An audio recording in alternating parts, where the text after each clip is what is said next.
सरकार सकारात्मक, मराठा समाजाने संयम राखावा. एकनाथ शिंदे. मराठा समाजाला आरक्षण मिळवून देण्याची शपथ घेतली होती, त्याप्रमाणे मराठा समाजाला 10% आरक्षण दिले आहे. काही जण हे आरक्षण टिकणार नाही असं सांगत आहेत. त्यांना संधी मिळाली, पण त्यांनी मराठा आरक्षणाचा तिढा सोडवला नाही.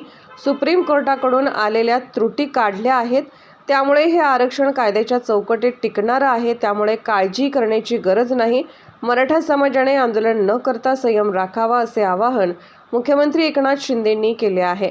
खासदार उदयनराजे भोसले यांच्या वाढदिवसानिमित्त जलमंदिर पॅलेस येथे विविध कार्यक्रमांचे आयोजन करण्यात आले आहे. शनिवारी उदयनराजे भोसले यांच्या निवासस्थानी जाऊन मुख्यमंत्री एकनाथ शिंदे यांनी त्यांना वाढदिवसाच्या शुभेच्छा दिल्या. यावेळी त्यांनी प्रसार माध्यमांशी संवाद साधला.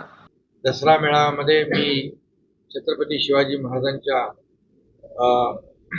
समोर नतमस्तक होऊन त्यांच्या चरणी लीन होऊन शपथ घेतली होती की मराठा समाजाला आरक्षण देण्याचं काम टिकणारं आणि कायद्याच्या चौकटीत बसणारं, इतर कुठल्याही समाजावर अन्याय न करणारं आरक्षण देणार. आणि आम्ही विशेष अधिवेशन घेऊन ती शपथ पूर्ण केलेली आहे. सुप्रीम कोर्टामध्ये ज्या त्रुटी होत्या त्या पूर्ण दूर करण्याचं काम केलं. हा सॅम्पल सर्वे नाही, पूर्णपणे एक्सटेन्सिव्ह आणि डिटेल सर्वे आहे. त्यामुळे पूर्ण मराठा समाज सोशली आणि एज्युकेशनली त्याचं बॅकवर्डनेस सिद्ध केलेलं आहे. अतिशय तज्ज्ञ लोकांनी काम केलं आहे.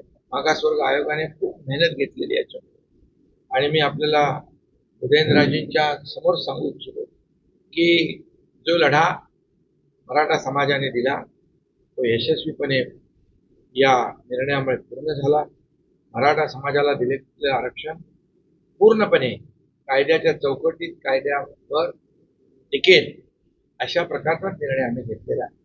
आणि म्हणून मी आज खूप समाधानी आहे की मला हा निर्णय घेतल्यानंतर उदयनराजेंच्या भेट मला घेता आली वाढदिवसानिमित्त. प्रतापगड